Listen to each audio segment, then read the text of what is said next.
In 2016, and then again 4 years later, something unprecedented almost happened in American politics.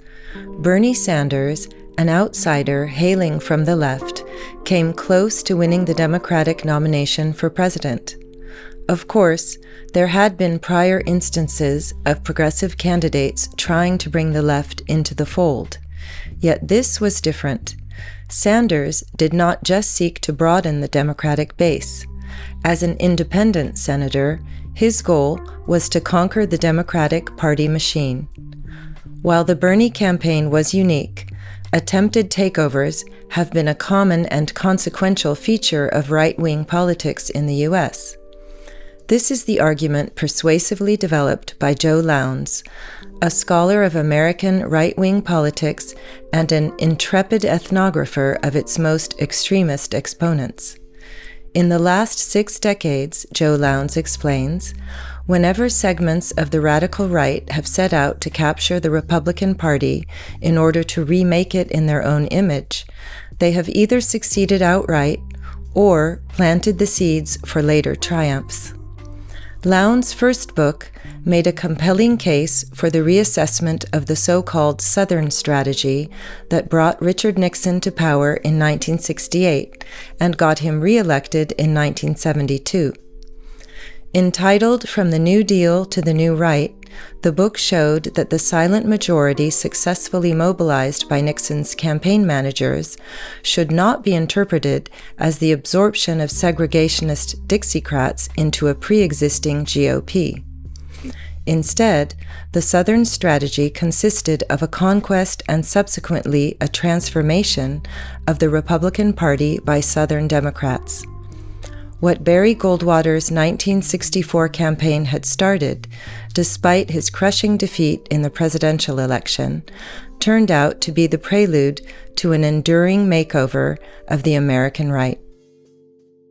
The Republican Party had always left the door at least ajar for nativists and racialist ideologues, but Joe Lowndes stresses that until the end of the Cold War, both the imprint of the civil rights movement and the strictures of the U.S.-led international liberal order kept the GOP leadership in check, at least rhetorically.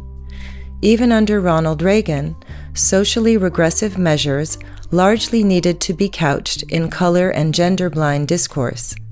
Such self-imposed restraint began to loosen after the fall of the Berlin Wall, however, at least on the margins of the party and as a reaction against the neoconservative sway over the Republican establishment. From his book, Parasites, Patriots, co-written with Daniel Martinez HoSang, to his forthcoming book, Adventures in Post-Democracy, Joe Lowndes' recent work examines the gradual permeation of the conservative mainstream by far-right currents. He retraces a course of events that begins with Pat Buchanan's failed bid for the Republican nomination in 1992 and that runs through Donald Trump's first and second coming. In our interview, he revisits the forays successively made by the paleo-conservatives in the 1990s and the Tea Party under the presidency of Barack Obama, before delving into the evolving relationship between neo-fascist groups, the MAGA base, and the Trump administration. Among the striking insights that Joe Lowndes draws from his exploration of the bleakest corners of American politics is that what the media depicted as the low points of Trump 1.0 proved instrumental in the real estate magnate's return to power.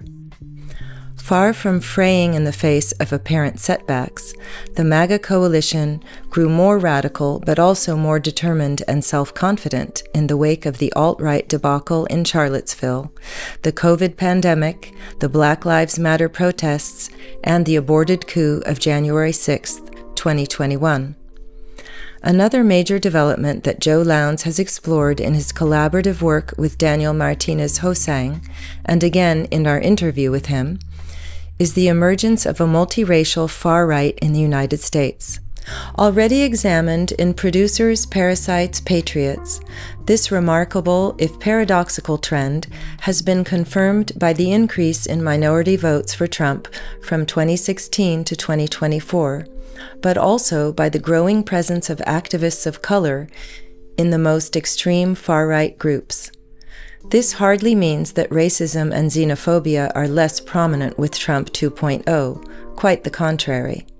What is new, however, is the fact that the MAGA cult is increasingly welcoming to anyone eager to celebrate whiteness, nativism, and masculinity, regardless of their race, nationality, or gender. Finally, we asked Joe Lowndes what his peregrinations at Trump rallies and other major gatherings of the New Right have taught him, not only about MAGA's social and affective fabric, but also about the blind spots and avoidance techniques of its adversaries. Rather than confront their responsibilities in the current situation, liberals merely long for a return to the status quo ante. Leftists, meanwhile, are often more inclined to focus on the failures of liberalism than to address what we are up against now. Our interview took place in New York on February 24, 2025.